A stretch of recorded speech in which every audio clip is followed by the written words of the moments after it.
Quiero levantar mi voz y agradecer a mi Padre. Pero los que esperan a la promesa, los que esperan en el Señor, tendrán nuevas fuerzas, levantarán alas como las águilas, correrán y no se cansarán, caminarán y no se fatigarán. Quiero cantarle Un gobierno sin margen de error. No hay error. Entonces, quiere decir que la tierra va a estar llena solo de gente perfecta. Nosotros vamos a ser una comunidad de dioses poderosos, atómicos y poder maravilloso del mundo, será un espectáculo mundial de la ropa que nos van a poner.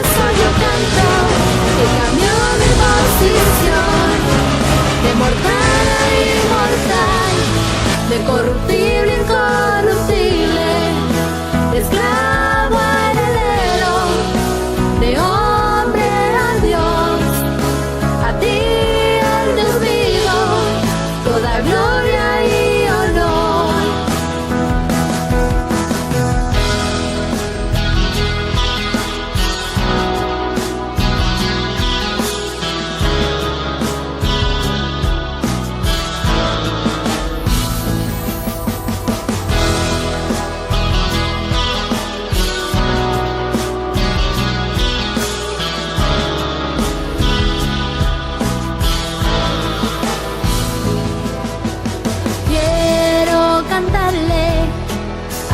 Me transformó y su conocimiento en mí derramó, al que me sentó juntamente con él en lugares celestiales para reinar y gobernar.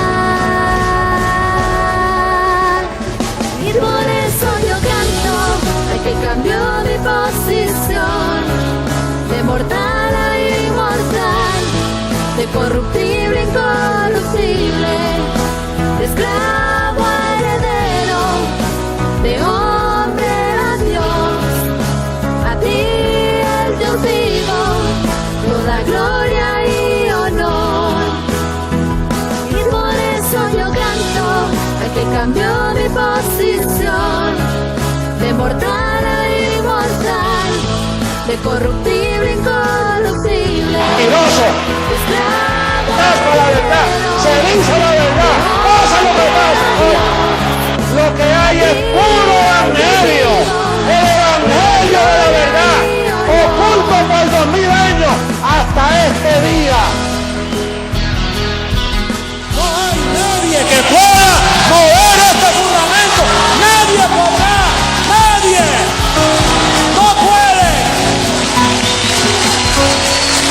Esto es para siempre. La verdad del evangelio, el evangelio eterno. Esta es la reforma de la iglesia. No hay otro. No lo esperes porque no hay más nada.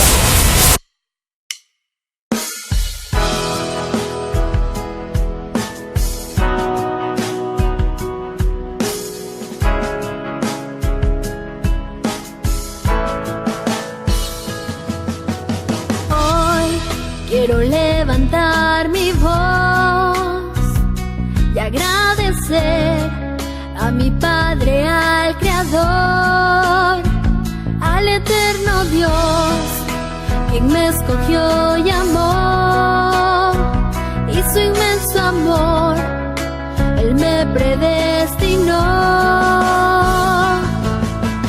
Quiero cantarle al que me transformó y su conocimiento en mí derramó, al que me sentó juntamente con él en lugares celestiales para reinar y gobernar. Y por eso yo canto al que cambió mi posición, de mortal a inmortal, de corruptible a incorruptible, de esclavo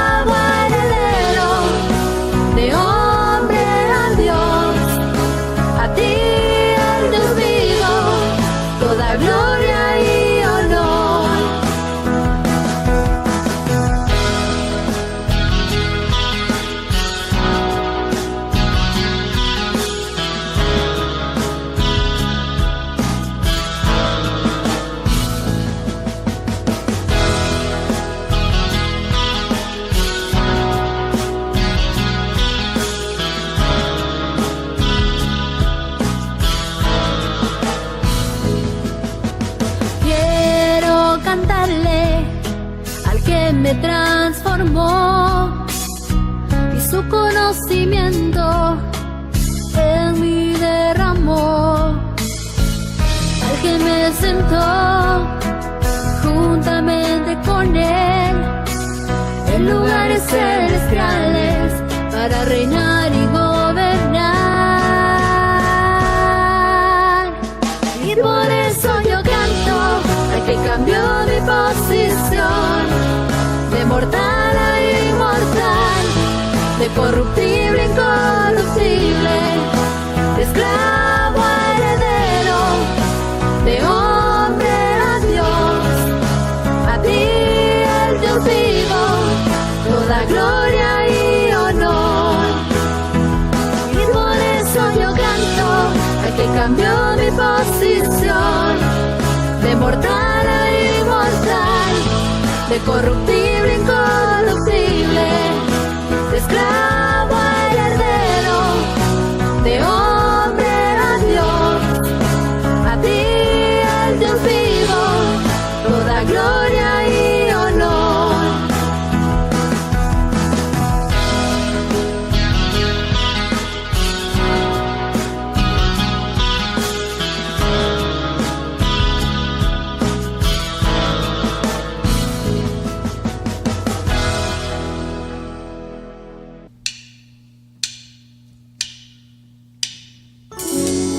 Sigamos cantándole a nuestro Dios.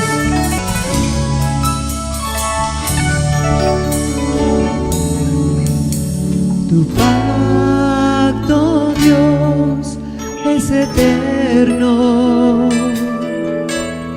Tu gracia, oh Dios, es para siempre.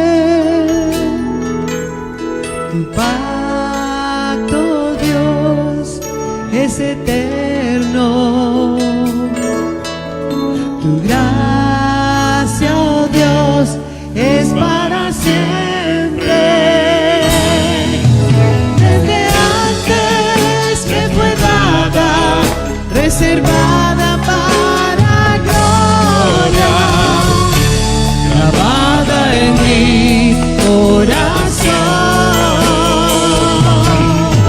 Y por eso ahora reino, caminando en tus obras, en tu decreto y tu amor. Caminamos en obras preparadas de antemano. Desde antes me fue dada, dada para gloria, grabada en mi corazón. Y por eso ahora reino, caminando en tus obras, en tu decreto y tu amor. Desde antes me fue dada, reservada para gloria, grabada en mi corazón. Y por eso ahora reino, caminando en tus obras, en tu decreto y tu amor. Desde antes me fue dada, reservada para gloria, grabada en mi corazón. Y por eso ahora reino, caminando en tus obras, en tu decreto y tu amor. En tu decreto y tu amor. En tu decreto y tu amor.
Somos el gobierno de Dios, que por todo el mundo se está preparando.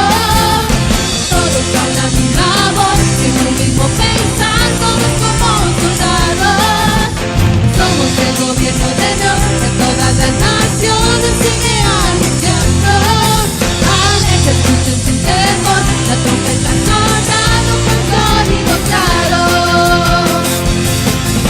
No he sido escogido, predestinado, está perfeccionado. No he sido elegido, purificado y preparado. Y sabes tú para qué, entiendes tú para qué. Porque somos el gobierno de Dios, que por todo el mundo se está preparando. Todos a una misma voz, con un mismo pensar, todos como soldados. Somos el gobierno de Dios, que todas las naciones sigue anunciando. Alerta, escuchen sin temor, la trompeta sonando con sonido claro.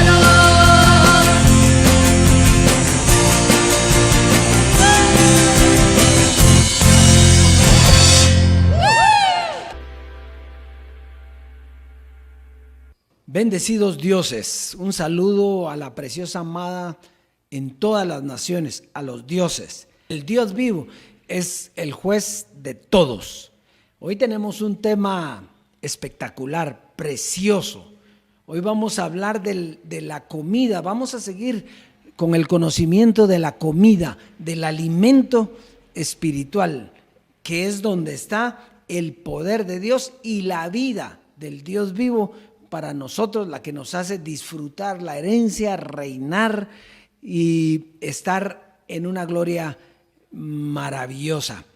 Hoy el tema, se los voy a decir para que comiencen a degustar de eso, es la última cena. Cuando yo oí de Dios el tema, la última cena, dije, ay Padre, esto parece más religioso que otra cosa, pero nada que ver, porque no vamos a hablar en sí de esa cena que fue un ejemplo para lo que venía para este tiempo, que era la verdadera cena, los lugares celestiales donde se nos daría el alimento espiritual para los escogidos, para manifestar su gloria en toda la tierra. Y el clip, recuérdense que los clips ahora estamos viendo lo que dice Jesucristo hombre, o lo que dijo en aquel tiempo, pero que tiene que ver con lo que va a pasar hoy. Él dijo que la gracia tenía un principio y tenía un fin. Por lo tanto, tenemos que descubrir en lo que él habló el tiempo del fin. Y el tiempo del fin llegó con la muerte de Jesucristo hombre para dar paso al tiempo de la transformación, donde Dios mismo está educando a sus dioses. Abraham buscaba una ciudad cuyo arquitecto y constructor es Dios mismo. Él la buscaba y no la hallaba, porque esa ciudad era la ciudad de los espíritus justos, hechos perfectos. Y la ciudad está en tu mente, bendecido. Es aquí donde el reino de Dios se manifiesta, en lo que no perece, tu espíritu. Eso jamás acabará. Carne y sangre, eso pasa, pero tu espíritu es lo que Él alcanzó. Y aquí está parte de la ciudad del Dios vivo. Fíjense qué precioso. Jesucristo hombre está hablando y dice que Abraham buscaba una ciudad que, con fundamentos, y que el arquitecto es Dios mismo. Es la ciudad de los espíritus, de los justos hechos perfectos. Pero fíjese, esa ciudad no había llegado. O sea, Jesucristo hombre llamaba las cosas que no son como si fuesen. Y él dijo, esa ciudad está en tu mente, pero no había llegado porque él anhelaba la transformación.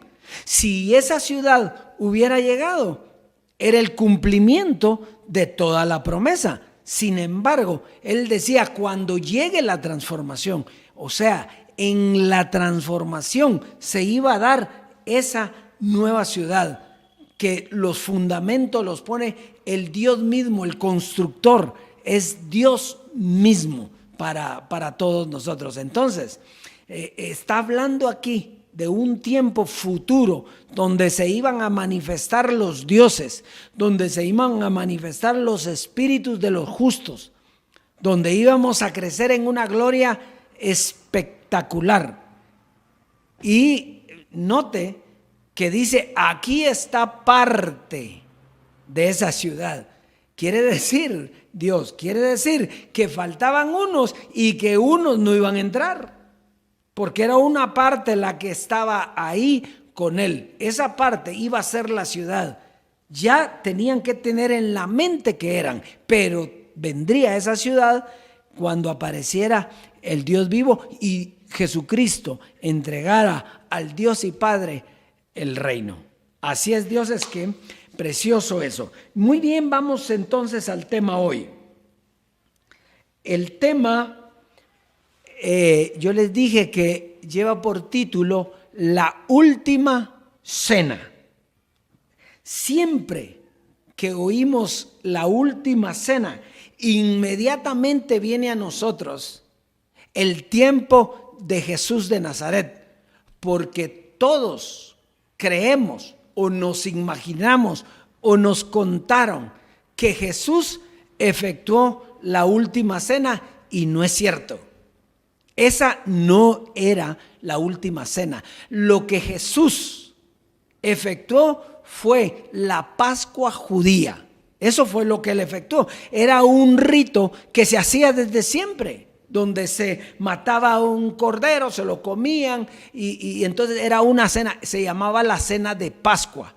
Por eso en todo el mundo celebran la Navidad, porque es la Pascua, y era la cena cercana a esa Pascua. Pero esa era la Pascua judía, como les dije, y era un rito.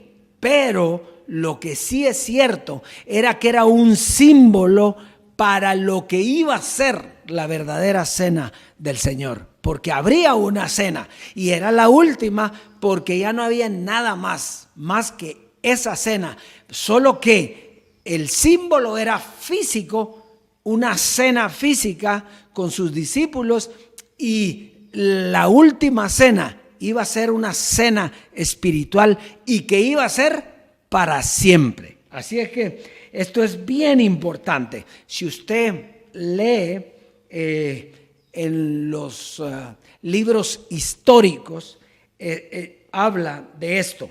Dice, por ejemplo, Jesús les dijo a sus discípulos: cuánto he deseado comer con vosotros esta Pascua antes de que padezca, porque os digo que no la comeré más hasta que se cumpla en el reino de Dios. ¿Qué quiere decir entonces Dios? Mire, nosotros somos inteligentes. Dice él que él quería comer esa cena con ellos porque iba a ser la última Pascua, para dar paso ¿a qué? A una que iba a comer cuando estuviera, ¿en dónde? En el reino de Dios. En el reino de Dios, recuérdense que no puede entrar carne ni sangre. Por lo tanto, él no podía estar hablando de esa cena, por cuanto lo que entra ahí es el Espíritu, solo el Espíritu. No es una cena física, sino es una cena espiritual que se llevó a cabo en la transformación. Cuando muere el cuerpo de Jesucristo hombre, entonces nosotros morimos con él, pero también resucitamos con él. ¿En dónde? En los lugares celestiales. Y juntamente con él estamos en la mesa sentados, comiendo de la verdadera cena espiritual, que es la palabra del Dios vivo, que es la palabra que hoy el Dios vivo nos está dando. Así que hoy estamos disfrutando de la última cena, la verdadera última cena, que es última cena, pero es eterna, porque de ahí usted no puede salir. Usted entró para siempre, para degustar todos los manjares del Dios vivo, para tener el conocimiento del Dios vivo y para tener el poder que tiene el Dios vivo también. Así que vamos entonces al tema hoy. Lucas capítulo 22. Vamos a ir a Lucas capítulo 22 y va a ver por qué todos los religiosos se desviaron. Se recuerda que Pablo dice, no mirando lo que se ve. Ese es el problema, que todos se quedan en lo que se ve y es en lo que no se ve, porque lo que se ve es temporal, pero lo que no se ve es eterno. Entonces vamos a Lucas 22 entonces, ya con esta información o revelación más bien del Dios vivo. Lucas 22, verso 7 dice, llegó el día de los panes sin levadura, en el cual era necesario sacrificar el cordero de la Pascua. Y Jesús envió a Pedro y a Juan diciendo, id, preparadnos la Pascua para que la comamos. Ellos le dijeron, ¿dónde quieres que la preparemos? Él les dijo, he aquí, al entrar en la ciudad os saldrá al encuentro un hombre que lleva un cántaro de agua. Seguidle hasta la casa donde entrare y decida al padre de familia de esa casa, el maestro te dice, ¿dónde está el aposento donde he de comer la Pascua con mis discípulos? Entonces él os mostrará un gran aposento alto ya dispuesto, preparad allí. Fueron pues y hallaron como les había dicho y prepararon la Pascua. Cuando era la hora, se sentó a la mesa y con él los apóstoles. Y les dijo, cuánto he deseado comer con vosotros esta Pascua antes de que padezca. Porque os digo que no la comeré más hasta que se cumpla en el reino de Dios. Note, aquí podemos ver claramente que la Pascua era un símbolo de la futura cena que sería en el reino de Dios. Sigamos leyendo, dice, y habiendo tomado la copa, dio gracias y dijo, tomad y repartidlo entre vosotros, porque os digo que no beberé más del fruto de la vid hasta que el reino de Dios venga. Y tomó el pan y dio gracias y lo partió y les dio diciendo, esto es mi cuerpo que por vosotros es dado. Hacer esto en memoria mía. Mire, este párrafo fue el que dañó a toda la humanidad y principalmente a la religión católica, aunque los evangélicos también la llevan a cabo. ¿De qué le estoy hablando? Cuando parten un panito, tienen una hostia, se la ponen en la lengua y le dicen el cuerpo de Cristo. Y el vino y se toman el vinito. Ellos nunca entendieron qué significaba eso. Ellos solo lo que vieron y oyeron que Jesús les dijo, hagan esto. Claro, mientras usted está en la carne tiene que hacer eso. Cuando ya no está en la carne, está en el espíritu, usted entiende y hoy va a entender. Y para todos los que están en la religión, hoy va a entender lo que eso significaba. Eso significaba algo y lo vamos a ver en este momento aquí en el verso 19. Dice, y tomó el pan y dio gracias y lo partió y les dio diciendo, este es mi cuerpo que por vosotros es dado. Hacer esto en memoria mía. De igual manera, después que hubo cenado, tomó la copa diciendo, esta copa es el nuevo pacto. Entonces, ¿qué quería él que ellos entendieran? El significado de su muerte. Su muerte daría la entrada a un nuevo pacto. Pero ellos no entendieron. Ellos se conformaron con hacer eso en memoria de él, pero no entendieron, no era un rito, era un símbolo para el tiempo presente, no para seguirlo haciendo. Era un símbolo que la copa representaba su sangre, que sirvió para el perdón de los pecados, y su carne sirvió para entrar al lugar santísimo, a los lugares celestiales donde mora el Dios vivo. Eso era lo que él les estaba diciendo aquí, cosa que no entendieron y hoy tampoco lo entienden. Dice: esta copa es el nuevo pacto en mi sangre, que por vosotros se derrama. Muy bien, vamos a ir entonces a Hebreos en el capítulo 6. Hebreos en el capítulo 6, capítulo 9, perdón. Hebreos 9, versos 6 al 22. Hebreos 9, versos 6 al 22. Y dice así: y así dispuestas estas cosas, en la primera parte del tabernáculo, entran los sacerdotes continuamente para cumplir los oficios del culto. Entonces usted tiene que ponerse a pensar en el tabernáculo, porque ese también va a ser un símbolo de la carne y de lo espiritual. Entonces fíjese, aquí está diciendo que hay una primera parte donde el sacerdote entra a ofrecer el culto. Si hay una primera parte, hay una segunda parte, y aquí la vamos a leer ahorita en el verso 7. Pero en la segunda parte, solo el sumo sacerdote, una vez al año, no sin sangre, la cual ofrece por sí mismo y por los pecados de ignorancia del pueblo. Este verso es básico, el que vamos a leer aquí, dando el Espíritu Santo a entender con esto que aún no se había manifestado el camino al lugar santísimo. Entre tanto, la primera parte del tabernáculo estuviese en pie. Fíjese, ¿qué quiere decir esto? Aquí ya no está hablando del símbolo, aquí está hablando de lo que significa el símbolo, y es el Espíritu Santo el que trae el conocimiento para entenderlo. Entonces, quiere decir que no se había manifestado el camino al lugar santísimo en la primera parte del tabernáculo. O sea que no podía el hombre entrar al lugar donde estaba Dios simbólicamente en ese tiempo. Ya tenía que pasar, y solo podía el sacerdote una vez entrar por los pecados del pueblo. Esa figura del sacerdote fue Jesucristo hombre. Él era el que entraba. Él era el que entraba al lugar santísimo.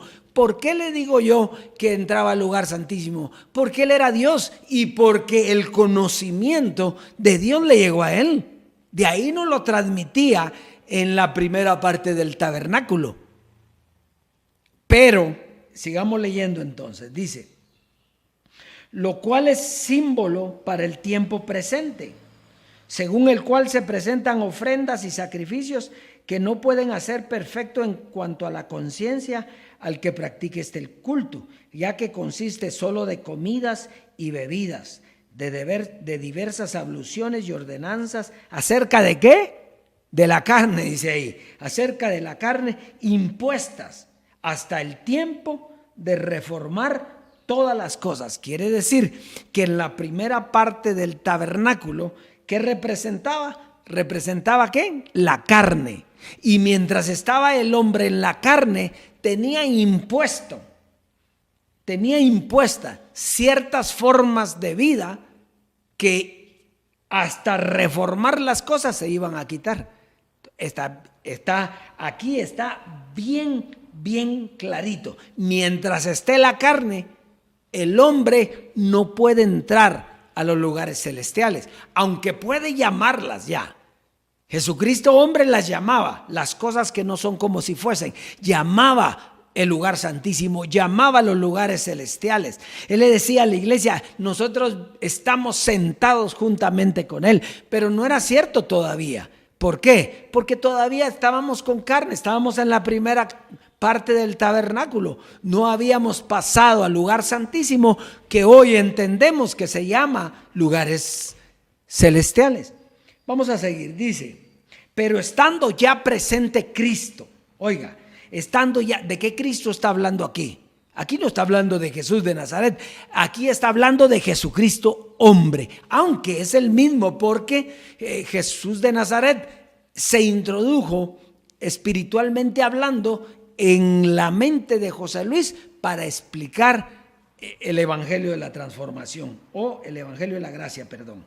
Entonces, pero estando ya presente Cristo, sumo sacerdote de los bienes venideros, por el más amplio y más perfecto tabernáculo, no hecho de manos, es decir, no de esta creación, y no por la sangre de machos cabríos ni de becerros, sino que por su propia sangre entró una vez para siempre en el lugar santísimo, habiendo obtenido eterna salvación, redención.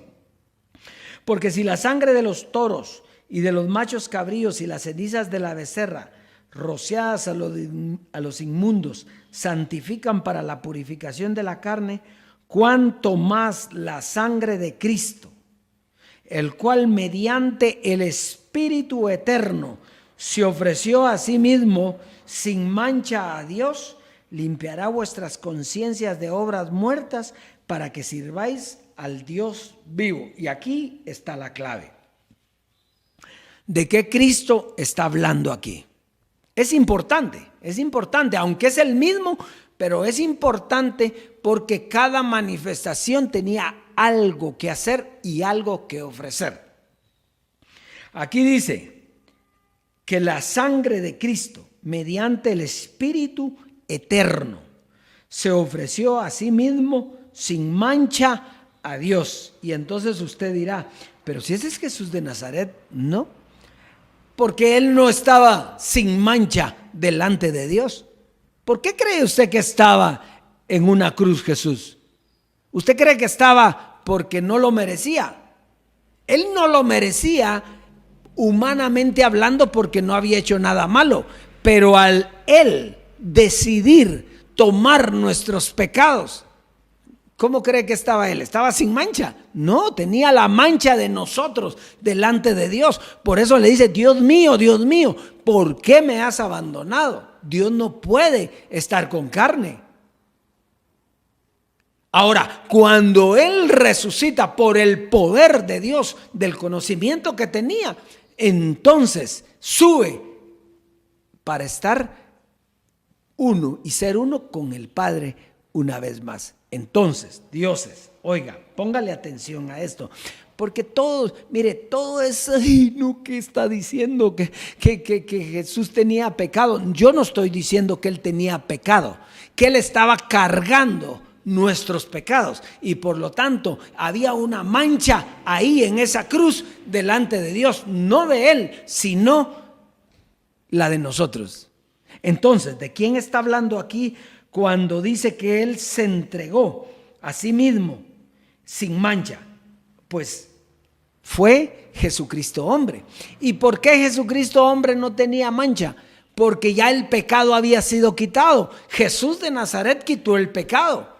Por lo tanto, la segunda manifestación de Cristo, él venía sin relación con el pecado y por lo tanto, él estaba sin mancha a Dios y al morir se presenta directamente al Dios vivo y juntamente con él nos presentamos nosotros. O sea, entramos a lo que dice Pablo, el lugar santísimo.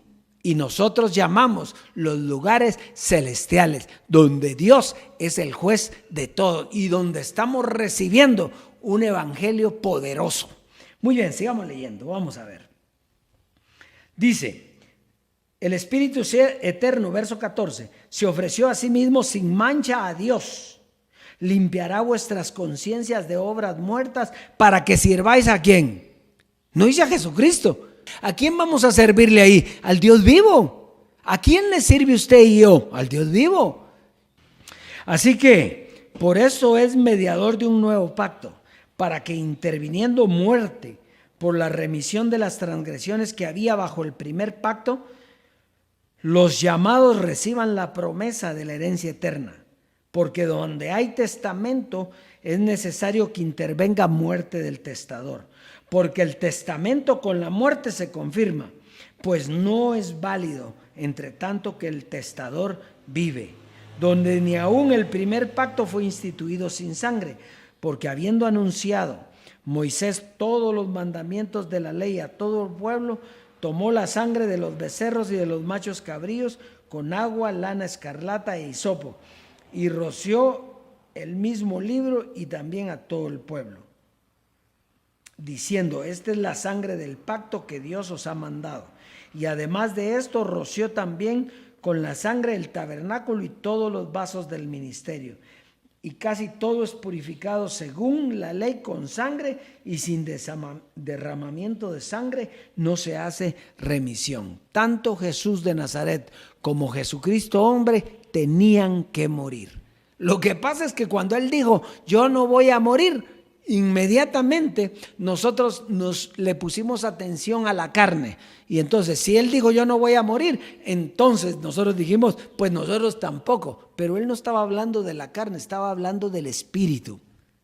Aunque él lo dejó en el aire para que no todos entren. ¿Por qué? Porque así es Dios. Dios tiene sus escogidos, Dios tiene sus vasos de misericordia, Dios tiene para los que fue preparado esto, la primera cosecha. Y eso es lo que estamos viendo hoy. Muy bien, dioses, vamos a avanzar entonces. Vamos a avanzar. Vamos a ir a Colosenses capítulo 1, verso 15 al 23. Ya solo 2 citas y con estas terminamos. Colosenses capítulo 1. Colosenses en el capítulo 1 y verso 15 al 23. Dice así: Él es la imagen del Dios invisible, el primogénito de toda creación. Oiga, Él es la imagen ¿de quién? De Dios. No es Él en sí, Dios mismo. Él es la imagen. ¿Qué quiere decir imagen? Es la imagen es la que representa a Dios. ¿Al Dios qué? Al Dios invisible, al que nadie puede ver, aunque usted lo puede conocer a través del conocimiento por el Espíritu. Muy bien, dice: el primogénito de toda creación, porque en él fueron creadas todas las cosas, las que hay en los cielos y las que hay en la tierra, visibles e invisibles, sean tronos, sean dominios, sean principados, sean potestades, todo fue creado por medio de él y para él.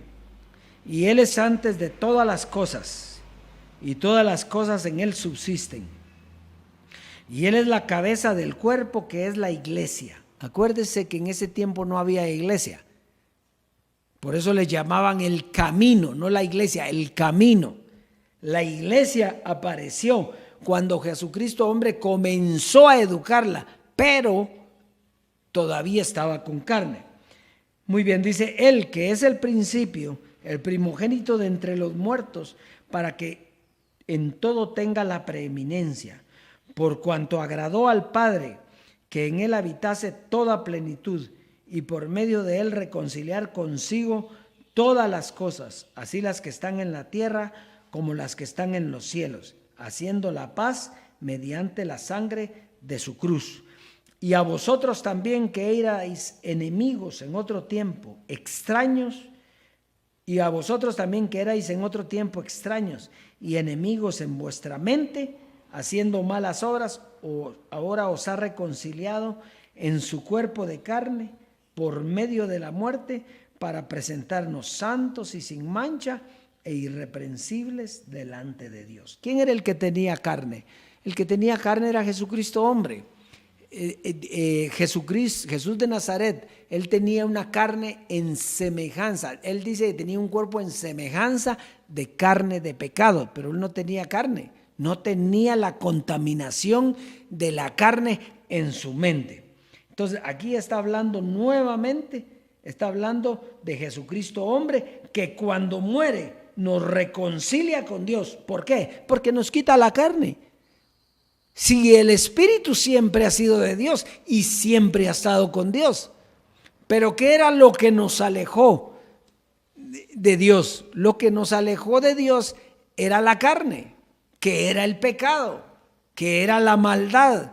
Esa maldad nos aleja de Dios, pero el Espíritu siempre ha estado irreprensible. Entonces, cuando nos quita la carne, nos reconcilia y nos presenta sin mancha, santos e irreprensibles delante de Él. Así, entonces, dioses, la muerte de Jesucristo hombre dio paso a la muerte de nuestra carne.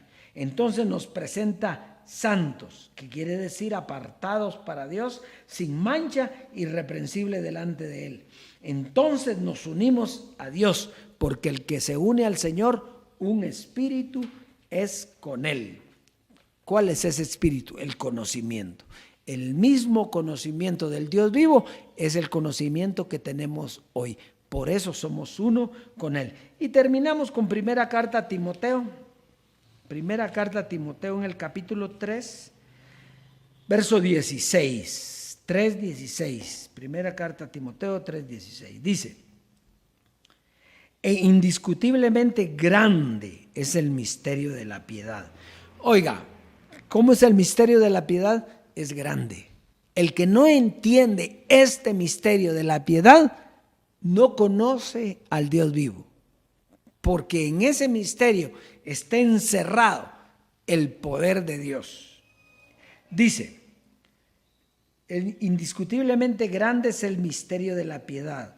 Dios fue manifestado ¿en qué? En carne. Dios no fue manifestado en la carne de Jesús de Nazaret. Él era Dios completamente. Tenía un cuerpo que no tenía relación con la carne. Era un cuerpo que se formó por obra del Espíritu Santo. Él era Dios. Él no era carne. Él era Dios mismo. Jesús de Nazaret era Dios mismo en toda su naturaleza. Y aquí dice que Dios fue manifestado en carne. Entonces Dios se tuvo que manifestar en una carne llamada José Luis de Jesús, porque él sí era de carne y hueso. Él sí era manifestado de un hombre y de una mujer. Entonces Dios fue manifestado en Jesucristo hombre, justificado no en su carne. Por eso fue que la carne murió y no va a volver jamás. ¿Por qué? Porque no fue justificado en la carne, fue justificado en el Espíritu. Visto de los ángeles. Los ángeles tuvieron su manifestación gloriosa cuando apareció Jesucristo hombre.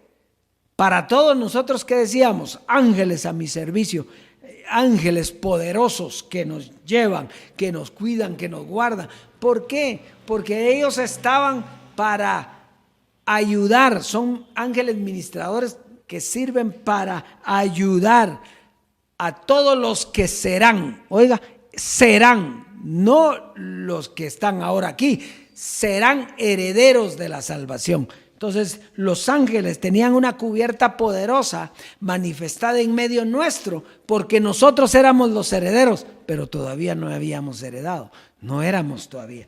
Una vez heredamos, terminan los ángeles. Visto de los ángeles, predicado a los gentiles. ¿A quién fue predicado? ¿Acaso que Jesús de Nazaret fue predicado a los gentiles? No, Jesús de Nazaret fue predicado a los judíos. El que fue predicado a los gentiles fue Jesucristo hombre. Así como de oriente a occidente, de oriente salió el Mesías y de occidente la segunda manifestación de Jesucristo, que es Jesucristo hombre. Entonces, creído en el mundo, recibido arriba en gloria. Recibido arriba. ¿Dónde es arriba? Lo que hay en el cielo físico que nosotros conocemos son nubes. Y más arriba del cielo, más nubes. No hay nada, ahí no hay nada más. Cuando dice arriba, es porque todo está en la mente Los lugares celestiales están en tu mente, bendecido. Ahí en tu mente es donde manifiestan la gloria para darle vida a este cuerpo que tenemos aquí. O sea que usted en este cuerpo hoy tiene vida por razón del conocimiento que tiene en la mente. Entonces, era necesario que Dios se manifestara en un cuerpo de carne para poner fin a todo lo carnal. Usted terminó con la carne cuando muere Jesucristo hombre, que le quitan la carne a él y se la quitan a usted. En ese momento usted entra a la transformación, se sienta con él en los lugares celestiales. ¿Y por qué se sienta? Porque va a poner a escuchar, se va a poner a escuchar el conocimiento del Dios vivo. Así, para concluir, hoy es la última cena, pero es una cena eterna que no tiene fin, que no termina hasta que el Dios vivo decida ya no dar más conocimiento, si es que eso sucede algún día. Y si sucede, sabemos que nosotros estamos en una gloria maravillosa porque somos inmortales, incorruptibles, que nosotros estamos con todo el conocimiento y nosotros vamos a vivir una vida eterna espectacular. Así es, Dios, es que ese es el consejo para este día. Declaramos que prontito estamos nuevamente para otro mensaje que el Dios vivo quiere y manifestar su gloria a través del conocimiento en cada uno de nosotros. Bendecidos Dios.